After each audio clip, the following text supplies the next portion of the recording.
Okay, hello everybody. Welcome to Korean Atlanta Mentorship. And in this video, I'm going to talk about how if you actually do what you say you're going to do, you are better than 99% of people. And the reason I say that is because my standards in general are very, very low, and very few people meet my very, very low standards. It's kind of like how my criteria for being a successful real estate investor is just being buying one house that you don't regret buying. And I don't know if you know the statistics, but if you type in Google, uh, how many people or what percentage of people regret buying a home in 2023, that there's a big number that pops up that Google emphasizes, which is 93%. And that's what I mean. My standards are low. Like, I'm not saying you need to buy 20 real estate rental houses in 1 year with little to none of your own credit. If you could just buy one house in your lifetime, whether you're just an owner or a landlord, um, and not regret it, you're better off than the majority of people. And that's what I mean by my low standards. And unfortunately, we live in a society where our standards are out the window, especially with young children. Like I remember once upon a time, I was a school teacher, and I was amazed how like a lot of them just could not do basic things that like I think were expected of the dumb kids when I was young, right? And it seems like the kids were just getting blatantly dumber and dumber, and then there was like some sort of, I don't want to say conspiracy, but it seemed like a conspiracy just to kind of keep them dumb to this unbelievably low level, even though they have like the palm of the information of technology at their fingertips. You know what I'm saying? Like it's like the like they have this insane amount of information at their fingertips, yet they act like they just cannot like get to it. It's too much work just to do a couple of taps on a cell phone, right? But that's just kind of the society that we live in. And here's the thing: if you're, an employee, I'm sorry, employer, right? This is why it's very important to screen your employees. And there's actually a saying, hire slow and fire fast, right? And that's because the vast majority of people are unreliable, undependable, and you can't tell everything about an employee just based on an interview. You know what I'm saying? But this is a problem that's been happening for a long time. I'm not the only one who noticed, right? Um, in fact, I'm just going to quickly go over an article from Inc.com, and this is from 2012. 2012. But it says right here, a Gen Xers rant, what's wrong with my millennial employees? And she's talking about my generation at this time, because that's where I'm kind of entering the workforce. And I'm going to agree with her. Millennials do suck. I am a millennial, but I'm trying to make the effort to make things better.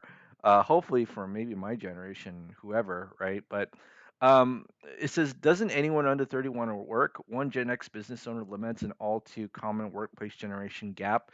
Now here's the thing. I will make an argument that, people being, I don't want to say useless, but I can't think of any other word, has been quite true for the majority of history, because there's something called Price's Law, and I don't know if you ever heard of that before, but Price's Law says that the square root of the number of people in an organization do 50% of the work. So think about this. Let's say you have a 10,000 person company, which is a pretty big company, right? 10,000 people. Take the square root of that. That's 100 people. 100 people do 50% of the work of a 10,000 person company. So that means that 9,900 employees, they just kind of like do whatever, and the company still survives, right? Isn't that crazy? But that's essentially Price's Law. But let me get back to here. So I'm just going to quick speed read through this.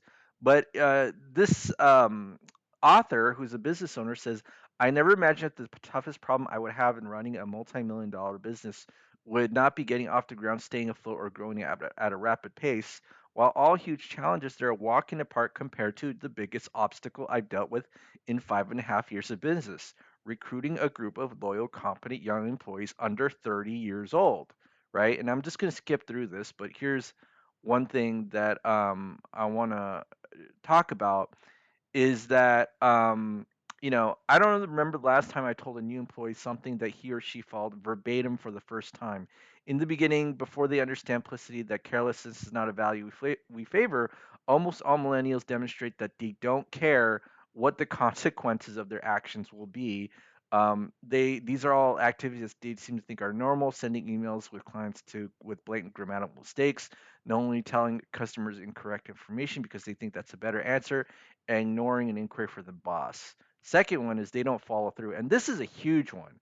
Like I think I used to get shocked when people used to say things to me like, "Hey, let's hang out sometime," and I'd actually like um, hit them up just because like I'm wanting to learn and grow and create connections with other people, and then they act like you're effing weird for wanting to follow up on their offer. It's kind of like a salesman who like sells you a vacuum cleaner and then you want to okay like yeah take my order, and then the salesman's like looking at you, you're weird for wanting to take an order for the vacuum cleaner, right? That's how a lot of people are. But let me go back here.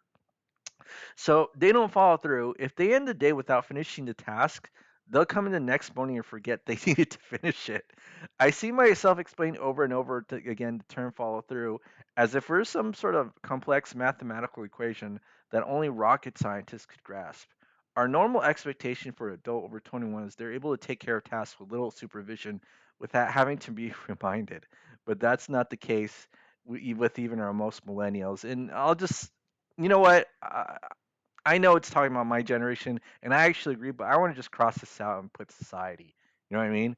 But that's just what I mean, right? Like I'm not going to read the whole article, but what I'm saying and the emphasis that I want to make is that I have incredibly low standards for at least in my opinion, and my standards have been so lower that if you just actually do what you say you're going to do, you're better than 99% of all people. Like you're so awesome. That's really what oh, what how you stand out. And if you can do that, you're worth $1 million.